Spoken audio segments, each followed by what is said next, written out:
alam itu sebenarnya hanya dijadikan kedok gitu, jadikan alibi yang sesungguhnya itu adalah semua perbuatan manusia. Nah, dari 631 itu sebanyak 300-an lebih itu adalah izin tambang yang legal ya. Kita belum menghitung yang ilegal. Dari 631 itu sebanyak 300-an lebih itu adalah izin tambang yang legal ya. Kita belum menghitung yang ilegal. Karena di Aceh itu banyak sekali pertambangan ilegal di wilayah-wilayah hulu das yang mana 90% dasnya itu sudah rusak. Ini kementeriannya sebenarnya kerja apa enggak gitu? Tahu apa enggak sih sebenarnya, Mbak Uli? Saya mau bilang sebenarnya enggak kerja. Evaluasi ini dijadikan semacam jargon ya, jargon untuk membenarkan ketika ada situasi yang disebut dengan tragedy of common itu. Misalnya, oh ini kondisinya seperti ini, kan ada namanya golden time. Kalau golden time-nya sih Sumatera kemarin pada saat 2 hari, 3 hari terjadi, kan harusnya langsung ada cepat ya? Cepat, ya kan, tetapkan sebagai bencana nasional. Selesai. Siap nggak kalau dijadikan nasional? Karena mereka siap harus masuk penjara, siap harus diaudit, siap harus dipertanggungjawabkan semua anggaran yang digelontor. Karena begitu jadi bencana nasional, seluruh APBN dikonsentrasikan ke sana. BNPB itu punya banyak sekali peta wilayah rawan bencana. Tapi peta-peta itu nggak pernah berfungsi. Jadi kita bertanya, ini pengurus negara berikut dengan anggota DPR sedang ngurus negara atau sedang ngurus bisnisnya? Nah itu nggak bisa dibedakan. Misalnya dia pembantu-pembantunya itu nggak jalanin ya kebijakan-kebijakannya dan arah yang diberikan oleh presiden, harusnya dipecat dong ya, di reshuffle ya. Feeling saya akan ada reshuffle, Pak Trubus. Oh iya, Kalau Pak Trubus akan ada ya? Akan ada dalam waktu dekat ini akan ada beberapa. Wah, ngeri Pak Trubus.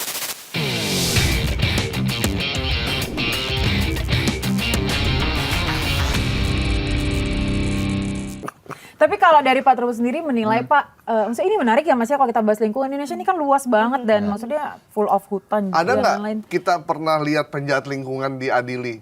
Ada, cuman jarang. Ada, tapi dan prosesnya Ada panjang kemarin banget ya. naik kartu, udah dikasih itu katanya. Udah dikasih Dibebaskan dibebaskan. SP3.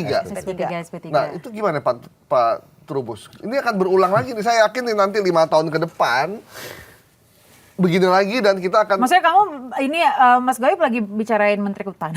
Enggak. 5 tahun ke depan kita akan nanti menteri yang baru ngomong ya kita akan evaluasi. Ya ini memang soal evaluasi ini dijadikan semacam jargon ya, jargon untuk membenarkan ketika ada situasi yang disebut dengan tragedy of common itu. Jadi segala sesuatunya itu kemudian inilah yang paling benar, ini loh langkah berikutnya, gitu seperti itu. Dan masyarakat itu selalu disajikan hal seperti itu. Dengan apa? Dengan harapan bahwa masyarakat itu ya tidak protes-protes lagi, tidak marah lagi, tidak ini. Kalaupun dituntut, misalnya dari tuntutan gugatan, ya kan kita bayar pajak, berarti pajaknya kemana? Supaya tidak ditanyakan itu gitu loh. Jadi kembali mengenai itu memang pernyataan-pernyataan senada lah. Itu bahkan itu pernyataan kategori saya anggap masih positif-positif. Yang agak nyakitin itu banyak juga nyakitin. Orang Jawa ngeloroni hati itu banyak itu. Kenapa menyakitin hati? Karena yang mengatakan bahwa apa namanya itu kan rame ya cuman di media sosial doang. Mencekamnya di medsos doang. Setelah sampai tapi dia minta maaf Pak katanya Pak. Ya bahasa Nggak expect ternyata lebih parah. Iya, lebih parah lagi. Dan hal lain yang pokoknya ada banyak statement-statement yang sebenarnya di media sosial itu cukup banyak merekam ya. Tetapi kan tentu tidak etis juga kemudian sesuatu itu kemudian menjadi melupakan apa yang terjadi di sana. Karena kan masyarakat itu sebenarnya sekarang konsentrasinya lagi kasihan mereka yang terisolir, mereka yang tidak dapat makan, mereka yang kesulitan. Yang paling sulit di sana air. Air bersih itu sudah setengah mati banget bagaimana. Terus aktivitas apa yang dilakukan nggak ada. Sementara menunggu terus bantuan tidak datang-datang kan itu sampai berlama-lama. Karena apa? Karena aksesnya tertutup. Juga ketiadaan alat-alat berat juga. Misalnya dia tahu keluarganya di situ, tahu mengangkat bagaimana. Kan gitu karena kondisinya ada kakinya nongol doang terus mau ditarik-tarik juga berat. Gitu karena ada bongkahan batu atau bongkahan apa yang menjepit itu. Nah, itu kan harus diangkat pakai alat itu. Pak Trubus, kita kan negara seperti Jepang ya. Kalau Jepang banyak gempa dan tsunami ya. Kalau kita itu lebih lengkap dari Jepang. Bukan cuma gempa dan tsunami, tapi juga longsor, banjir, puting beliung dan likuifaksi. Iya, likuifaksi tuh tanahnya jalan. Dan itu udah terjadi berkali-kali. Dan puncaknya ketika gempa tsunami Aceh ya. Tapi kenapa kita tidak pernah belajar untuk menyiapkan mitigasi dari bencana itu, Pak? Kita selalu gagap dalam setiap peristiwa, kita selalu gagap gitu untuk cepat ngambil keputusan segala macam sampai sekarang. Jadi gini Mas, kalau ada bencana, kita selalu ngomong Indonesia itu negeri 1000 bencana. Itu kata-kata seperti itu keluar.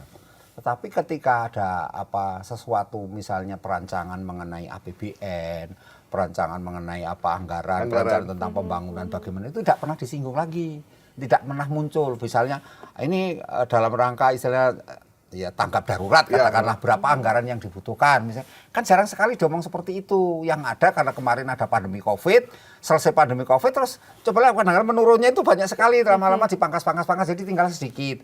Sudah begitu ya, yang mengerikan lagi tidak ada upaya bagaimana kemudian kita ketika bencana ini satu terjadi, kemudian kita memitigasi daerah lain seperti apa, tidak ada edukasi masyarakat. Sebenarnya kan bencana itu kan ada 3 tahap, tahap pra itu sebelum terjadi ini kan harusnya ada edukasi, ada sosialisasi, masyarakat dikasih pengertian, kamu loh kalau nanti ada bencana larinya kemana, kamu harus ngapain aja.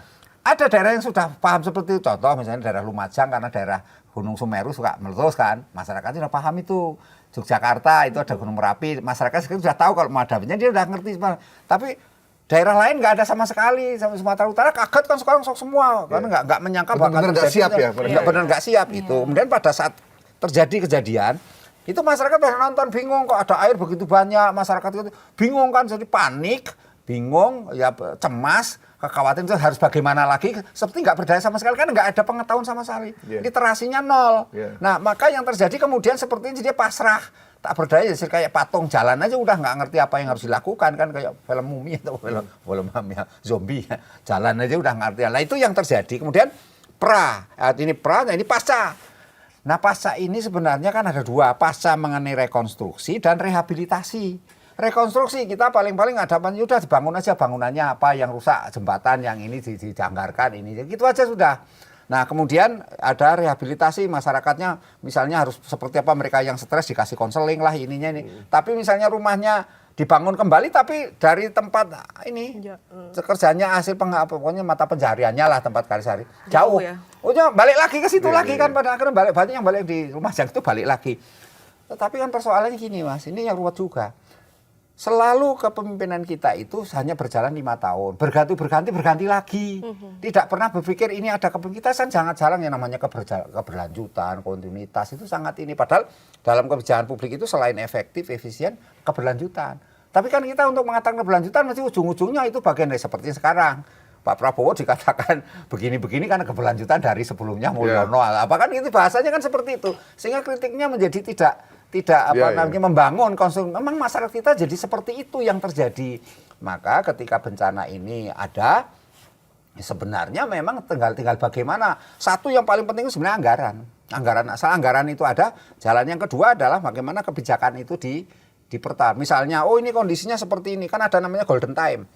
Kalau golden time-nya sih Sumatera kemarin pada saat 2 hari 3 hari terjadi, kan harusnya langsung ada cepat ya kan, tetapkan sebagai bencana nasional, selesai. Jadi orang itu tidak memikirkan kemudian, ini kan hukumnya belum, memang betul Undang-Undang 24 pasal 7 ayat 2 kalau masalah itu. Ada syarat-syaratnya ketat di situ. Tapi ini masalah kan bencana, masuk bencana nunggu undang-undang mengatur pada ini. Ya, undang-undang kan sifatnya administrasi. Ini kita ngomongin yang namanya objektif real, yang dituntut masyarakat supaya tanggap darurat dalam konteks itu adalah supaya menjadi bencana nasional, konteksnya melihat realitas yang ada. Kita nggak pernah ngomongin seperti itu, yang diomongin itu proseduralnya, inilah misalnya harus syaratnya kalau bupati wali kota tidak mampu, lumpuh, semua pelayanannya lumpuh, baru serahkan kepada yang namanya gubernur provinsi. Provinsi tidak mampu lagi, baru serahkan kepada itu pemerintah pusat, jalan seperti itu. Nah sementara sampai hari ini itu kita tidak ada bencana itu ditetapkan nasional kecuali tsunami sama COVID.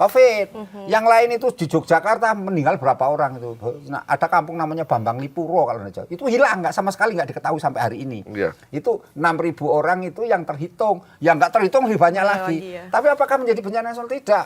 Cuman mengatakan Bantul, bupati mengatakan tidak sanggup. Bupati Sleman angkat tangan, Bupati Kulon Progo angkat tangan. Akhirnya apa? Dari situ saya mengambil alih.